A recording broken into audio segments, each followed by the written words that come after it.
Hi everyone, I got really good news today because what you see on your screen is a tested and working demo, free and available to play for everyone interested. Check the description of the video to download and play it. In fact, this is not the first demo build, but an already majorly improved version based on the feedback of you guys. Some of you already tested the game, and let me tell you, after close to 3 years of development, it felt super amazing for us to see some of you guys play it.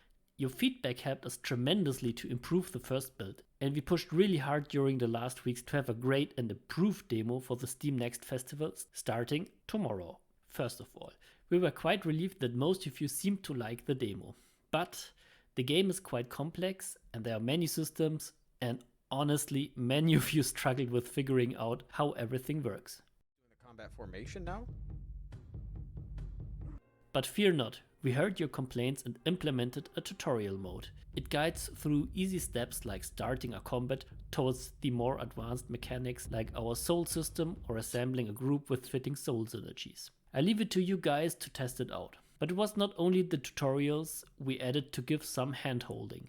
We also added warnings. For instance, if you want to end a turn without doing anything, which actually happened throughout the playtests.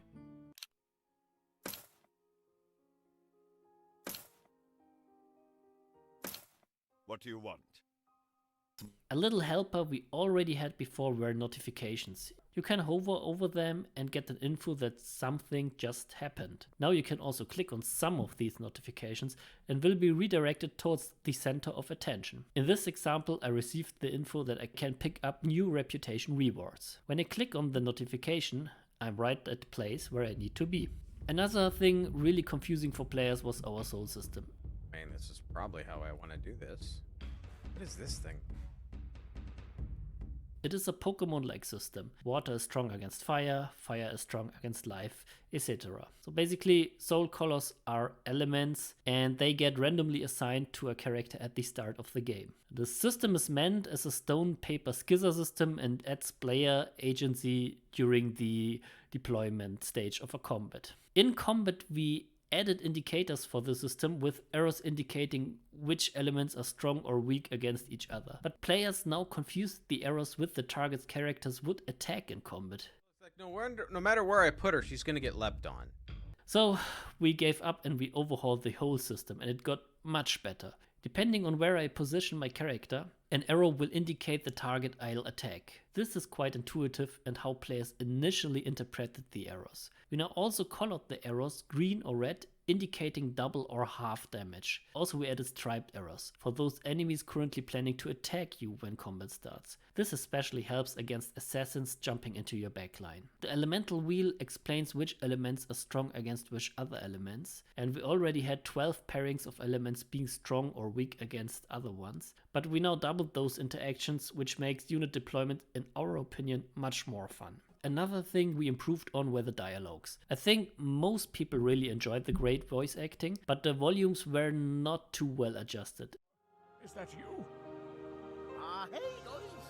Hope your hunting trip went well. In our first upload, we normalized the dialogue volumes via a script. Still, some voices were not loud enough, some were too noisy, so the script did not do such a great job. But now, after putting our hands on the larger dialogue scenes and fixing a lot of this stuff manually, everything should feel more consistent. Also, even though we love our intro, we felt it was just too much dialogue, preventing the player from starting to play. Rajo! He's right!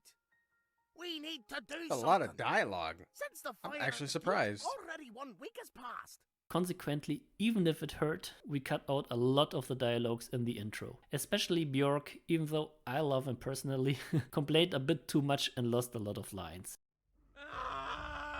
Save me!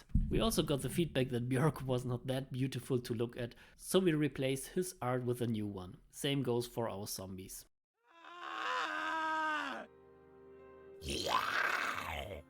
In terms of the dialogues, there was also another problem. The text field was too small. Hence, if dialogues were very extensive, the text sometimes went out of the dialogue box and was not readable for the player.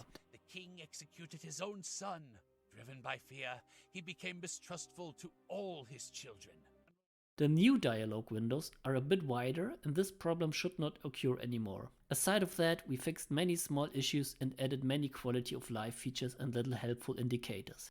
Open hideout menu. Door icon. Where's the hammer?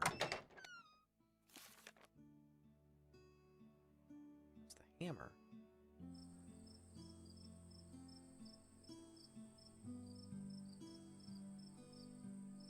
What hammer are you talking about? Yes, it has been several weeks full of work, but we are quite proud about the achieved. In general, we are very happy about the current demo, and surprisingly, it even felt quite well balanced. A playthrough of the demo will currently take between 1 and 2 hours, and the final version is planned to be released in the second quarter of 2023. Don't leave. I still have so many questions. No! Oh! So once again, the mandatory call to action: download our demo, play it, and if you like it, wishlist it on Steam. Goodbye.